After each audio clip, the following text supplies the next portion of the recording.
My father kicked me out 3 weeks after my mom died, so my aunt could move in. But when my cousin gave me mom's posthumous letter, the house was mine, and he ended up homeless. I'm 17 years old. Well, almost 18 now, and I need to tell this story because I literally can't believe what my own father tried to do to me after my mom died. I mean, I know people do horrible things when they're grieving, I guess, but this was on a whole other level. My mom passed away like 6 months ago from cancer, and it was basically the worst experience of my life because she'd been sick for years, like since I was around 13 or 14, and I was the one who took care of her almost that entire time. My dad worked. He was the only one bringing money into the house, so I was the one who was there with her every day after school, giving her her medicines, helping her bathe when she couldn't do it alone anymore.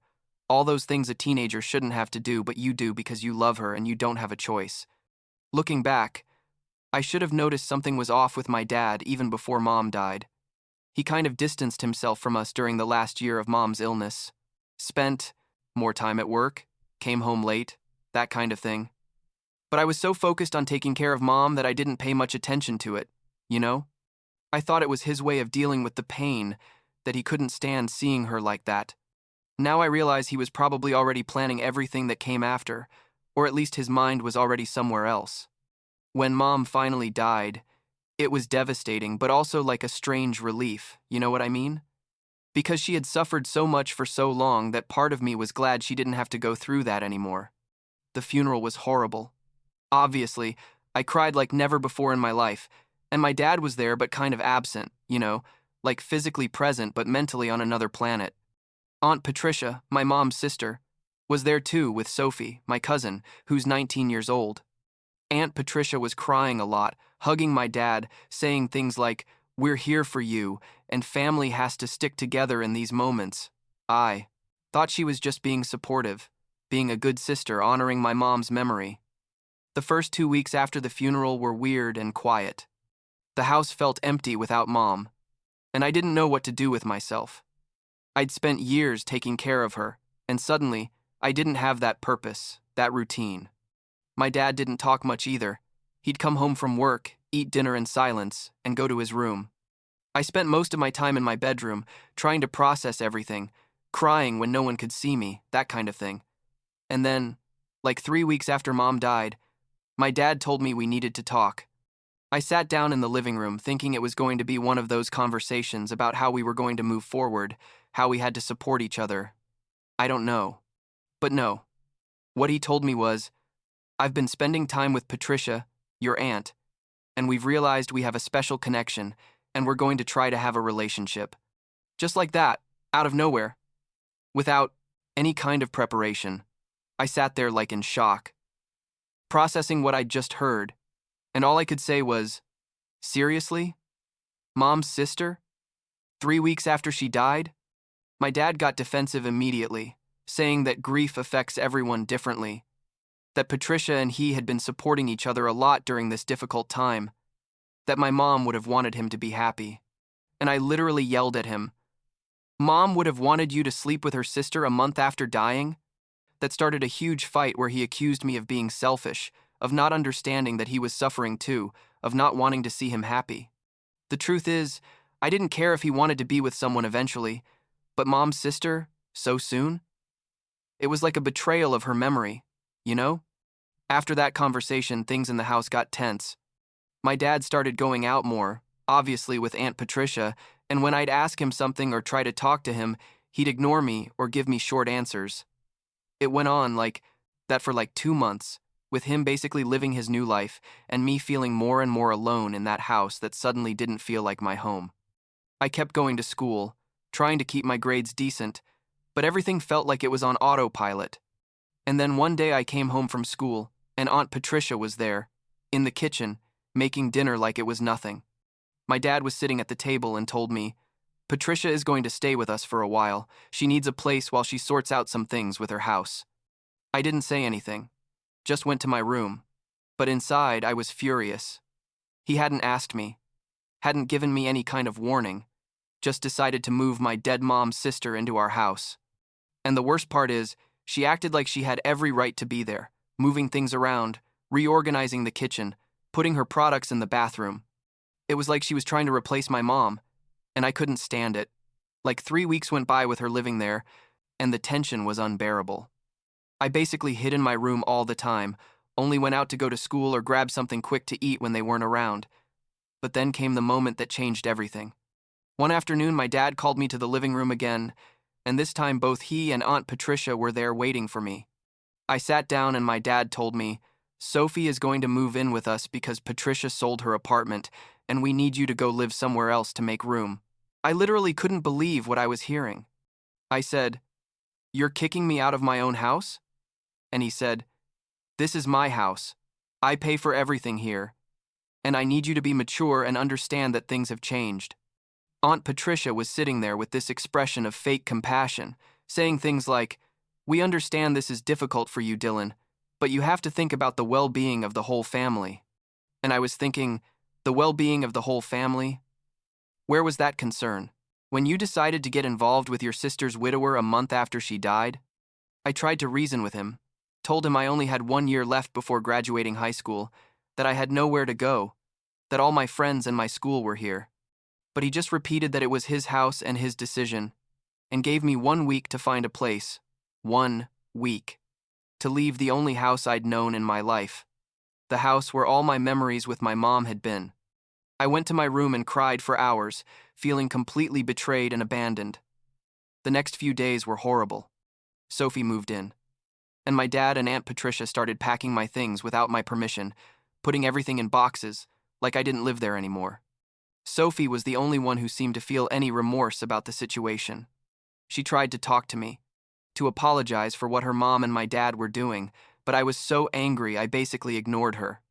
It wasn't directly her fault, but she was part of the whole problem. You. No? Then, like 3 days before the week my dad had given me was up, Sophie did something that basically changed everything. She knocked on my bedroom door late at night when everyone was asleep and gave me an envelope. She told me, "Your mom gave me this before she died and made me promise I'd give it to you if something like this ever happened." I opened the envelope and inside was a letter written in my mom's shaky handwriting, probably from when she was already very sick. The letter said something like, "Dylan, if you're reading this, it's because your father tried to do exactly what I feared he would do. I always knew he wasn't the man I thought he was, and I took measures to protect you. Contact your grandfather immediately. He knows what to do. I love you more than words can express." I sat there reading and rereading that letter, with tears falling down my face, because it was the last thing my mom had written to me, and because I was realizing she had seen all this coming. The next day, I called my grandfather, my mom's dad, who lives like 2 hours from here. I told him everything that was happening, and he got furious. He told me not to move from the house, not to sign anything, and that he was coming with his lawyer in 2 days. Those 2 days were eternal. My dad and Aunt Patricia kept pressuring me to leave, saying they'd already found someone who wanted to rent my room. Can you believe it? And I just told them I needed more time. They were getting more and more frustrated, but I knew I just had to hold on a little longer. When my grandfather arrived with his lawyer, my dad immediately got nervous. My grandfather is an older man but imposing, like he has money and connections, and he's not someone you want to have against you. The lawyer pulled out a bunch of papers and started explaining something I had no idea existed. Turns out, this house, the house where I'd grown up my whole life, wasn't my dad's. My grandfather had gifted it to me when I was like 10 years old, as a trust or something like that, with my mom as legal guardian until I turned 18. And the most impressive thing is that my mom, when she already knew she was going to die and probably suspected what my dad was going to do, changed the guardianship of the house from my dad to my grandfather without him finding out. My dad's face when he heard this was priceless. He went pale, started stuttering, saying that couldn't be possible, that he'd been paying the mortgage all these years. And the lawyer explained to him that no, there was no mortgage because the house was paid off completely, and what he thought were mortgage payments were actually expenses my grandfather had been covering, and that he, my dad, only contributed to the utilities. Basically, my dad had been living in my house all this time without knowing it. Aunt Patricia went crazy, screaming that this was a scam. How was it possible that nobody had told them that they had rights? And my grandfather, with this cold calm that was scarier than if he'd been yelling, told her, "You have absolutely no rights here, and you have exactly 1 month to get out of my grandson's house, or I'm going to call the police to remove you for trespassing." That's when Sophie came forward and said, "I gave Dylan the letter." Mom, Aunt Patricia's face, when she realized her own daughter had betrayed her, was pure rage. She yelled at Sophie, "How could you do this to us?" And Sophie responded, "How could you try to steal your orphaned nephew's house?" And then Aunt Patricia completely lost control and slapped Sophie right there in front of all of us. My grandfather immediately told the lawyer to document that, and Sophie, who was crying but also seemed relieved somehow, said she was going to press charges against her mom for assault. The next few days were chaos. My dad and Aunt Patricia locked themselves in their room, probably trying to find some way out of this, but there was nothing they could do.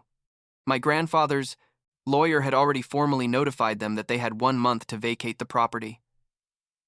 Apparently, she'd suspected her mom from the beginning, had seen messages between her and my dad from before my mom died, and when my mom gave her that letter months before dying and made her promise to give it to me if my dad tried to kick me out, Sophie knew she had to do the right thing. It's been like 3 months since all that. My dad and Aunt Patricia finally left the house 2 months ago. I don't know where, and honestly, I don't care. I haven't spoken to my dad since he left, and I don't plan to.